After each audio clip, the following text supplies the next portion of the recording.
everyone. Ayan, naghagdan po ako. Kasi naiwan yung phone ko. Binalikan ko to. Ayun. Ayan, nandito po yung code ng room namin. So, baba na tayo. Nakuha ko na tong cellphone na to. Hay, napalo. Ayan, lalabas kami. So, maglalakad lang kami. Good morning everyone. Residents, Amor Home there. Maglakad lang kami papunta sa train station. See ang aura ni Madam.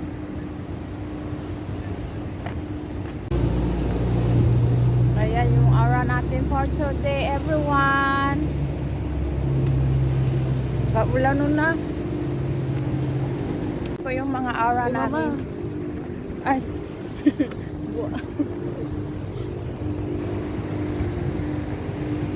Okay po, Lalaport, and then our home is there. Ayan, Swiss Garden. Lakarin lang po siya. See, lakarin lang papunta sa mall. May train station din next. So, pupunta kami sa Times Square yan. Mag-train kami. Kasi, ayaw namin tawid ng tawid. Madaming sasakyan. Masagasaan pa kami. Dito tayo sa train. Direct mo sa Swiss Garden sa Times Square. Bababa kami sa mall. Hala, uulan na.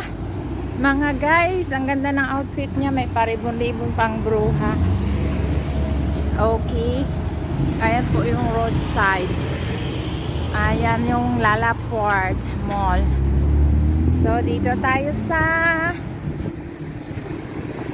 train. Monorail. Hala pa, dali, takbo. Payong. Oh, yan. May payong po kami. Yan. Oh, diba? Perfect. Oh, perfect. Yung umbrella namin. See? Cute kayo. Oo na. Kaya akong i-flex. Ayan po yung umbrella niya. Oh, diba? Galing sa bahay. Ah, ulan na. Ay! Okay.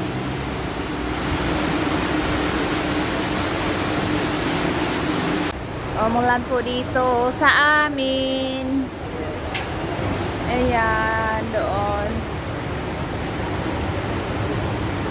Wala pa yung train. Ayan, doon kami pupunta sa Times Square. O, diba? Okay, see you later guys. Lunch ko guys. Everyone, this is my lunch. Ayan. Bihon po. So, yan. Let's eat.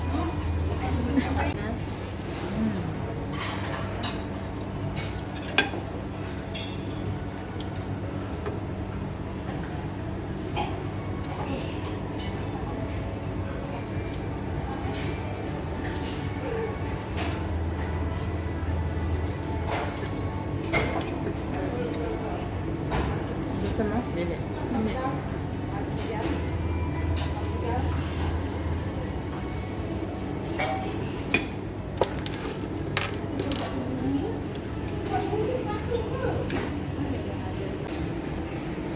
Oh, diba?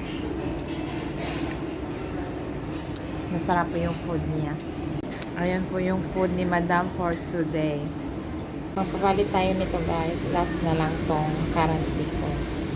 Palitan natin. Wala na akong money. Dito na naman kami sa Pasar City, guys. Ibenta ko sana yung or paayos. Close. Saan kaya yung may paayusan ng camera dito?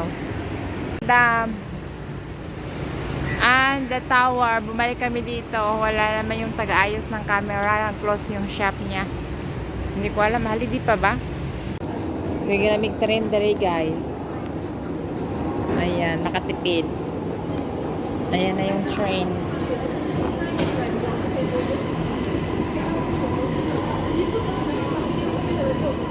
Okay.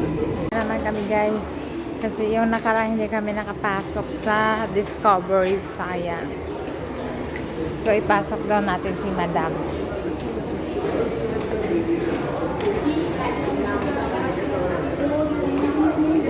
Sana hindi siya full, no? Alas 3 na.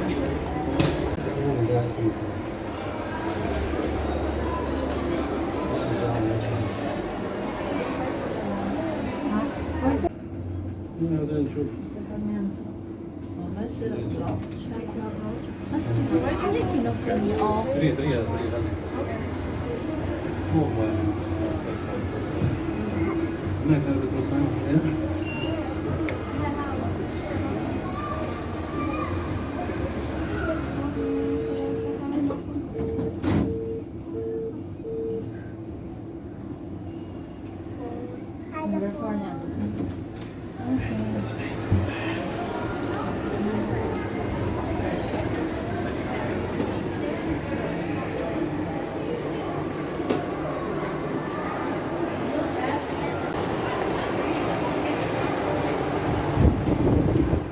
Uy, masab the card.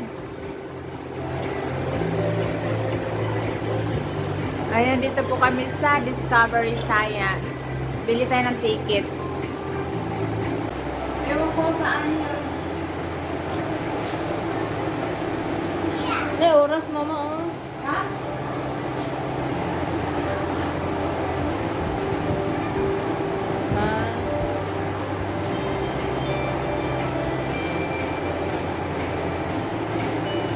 Ano yan? Saan ka? Science Center. So, ticket pa. Ano lang? 5 ringgit. Ayan. This one? Sticker. Sticker. You need to press this one. Wow. And the time is... Uy, close na. Cash your wallet. Sending it.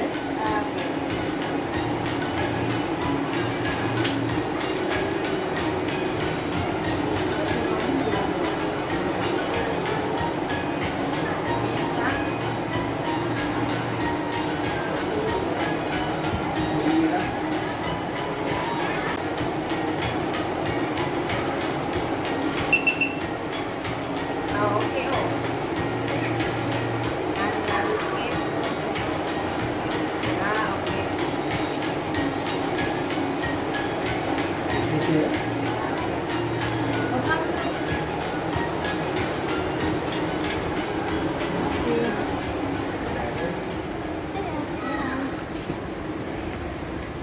With the umbrella.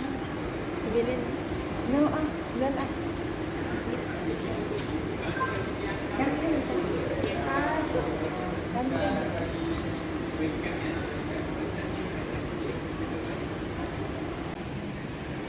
Okay. 10 minutes. Okay, thanks. Ayan, 10 minutes only, guys. Experience and learn how energy has shaped human life from the beginning.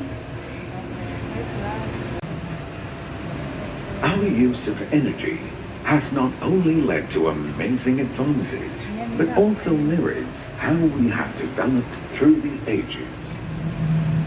The energy story started long, long ago when a spark ignited civilization.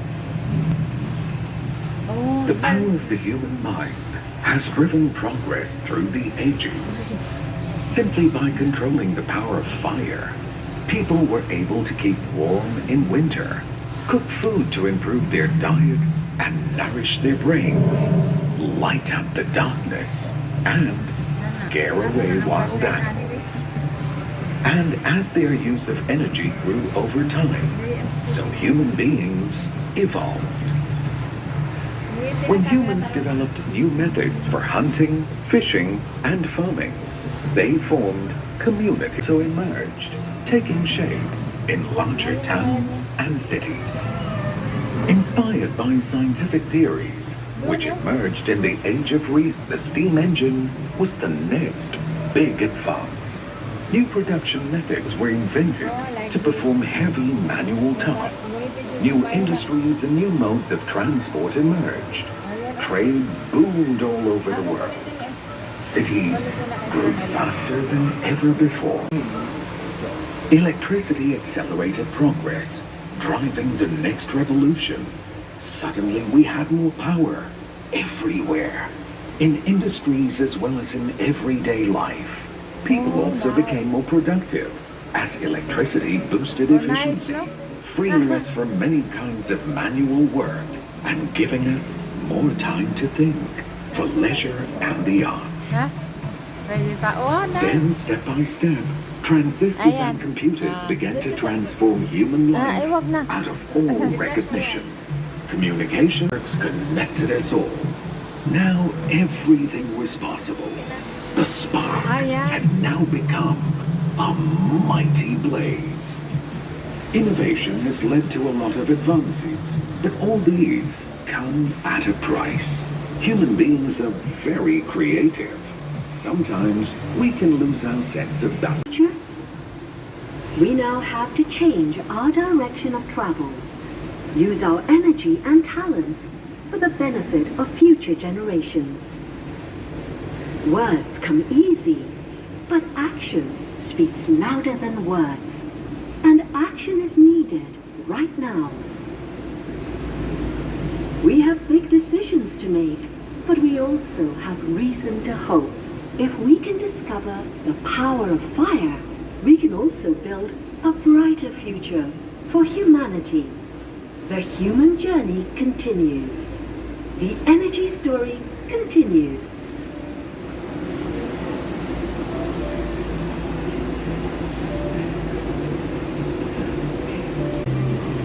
The next few years will see a revolution in the energy sector as countries all around the world transition to renewables and new solutions. More sustainable sources of power, new infrastructure, innovative, more intelligent technologies. The industry will have to reinvent itself, bringing sustainable solutions to market faster. Our way of life will have to change, so all of us can thrive together. The future now begins.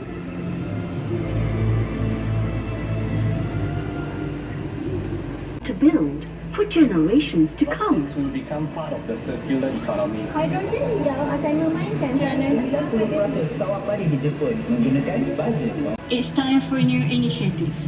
It's time to choose what kind of future we want for our children and our children's children.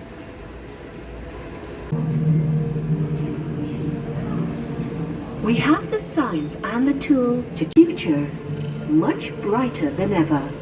We can turn a new page in the energy story. There is hope on the horizon.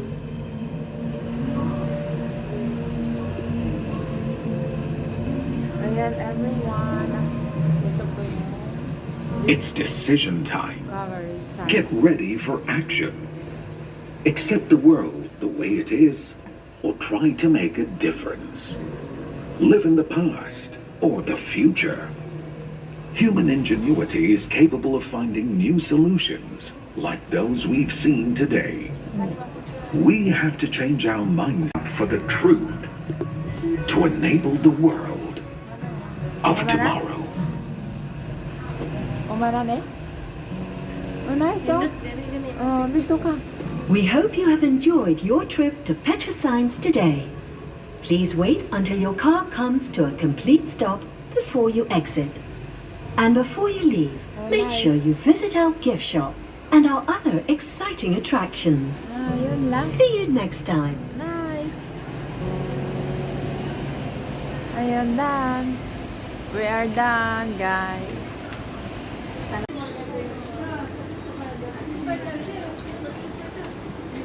Oh yeah, nice. This ka, energy pala yun, capsule. So, wala na po yung science. Fully book po siya. Parehas lang yapon yun? Oh, okay. That's it for today, guys. Natutunan ka, wala. Galitan nga ni Boseng pag walang natutunan.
किती मोठी आहे मागची बघ.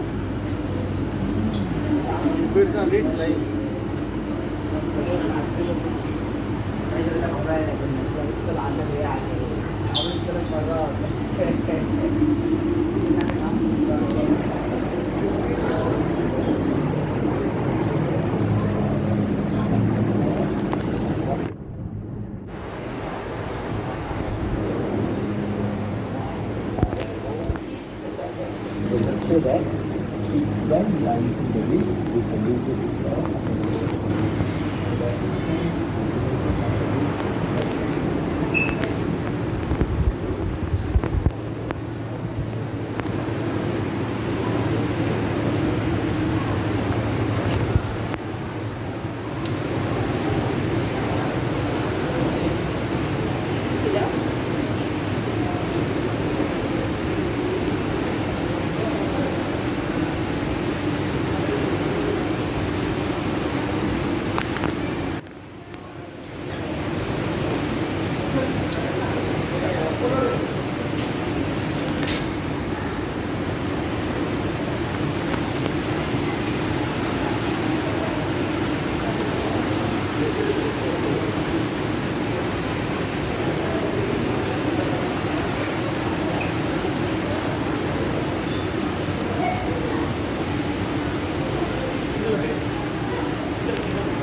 Naminghoy, walay kwarta.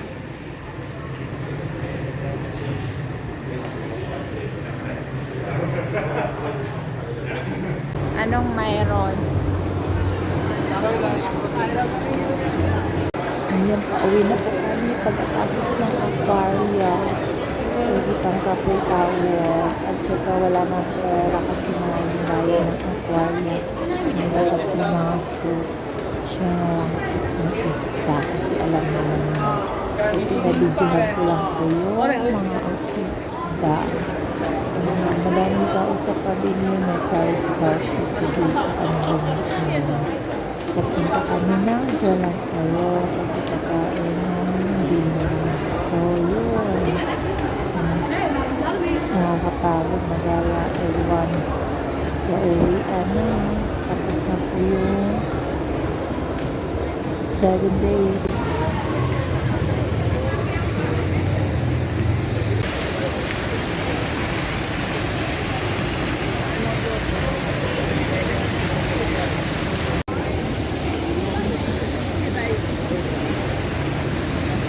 Shawarma.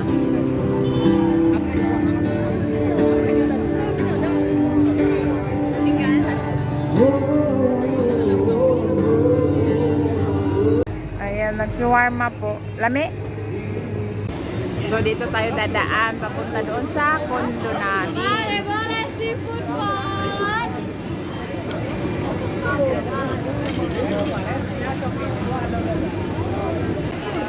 Ayaw niya ng shumay.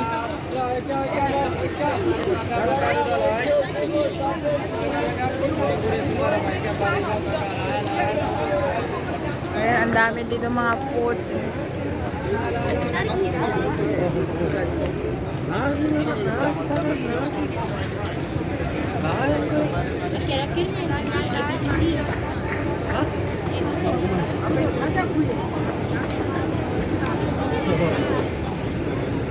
BC Road ay. Ayan, yung food trip namin. Mahal oy, 25. Mahal ilang fruits dito guys sa Jalan Alor. Mahal oy. Berapa? 5? Okay. Oh, no. Kain ka? Mango? Ah, okay, mango.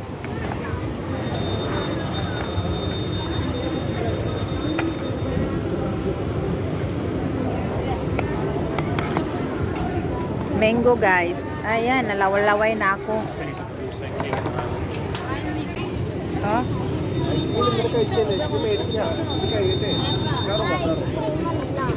Sarap.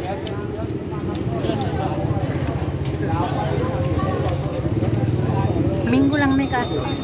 At saka yung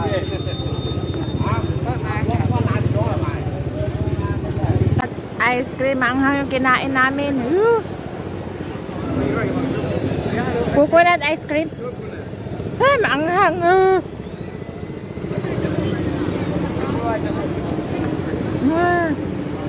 Mag-food trip na naman kami, guys. Na kami sa last na road. Malapit na sa Swiss Garden, oh. Ito na yung pinaka-last dito. Doon sa baba. Yan. Tapos uwi na kami. Ayan po ang Jalan Alor. Okay, topic everything again. Po, what? Me, This one potato cookie. this one. This one roasted. Only this one. Yeah. And can also peanut. Okay. Yeah.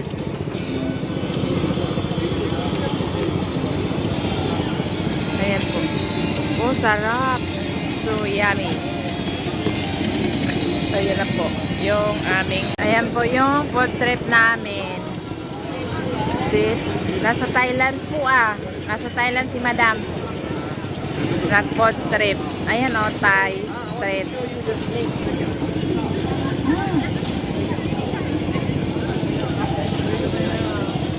Sarap. Manghang yung mangga. Combination.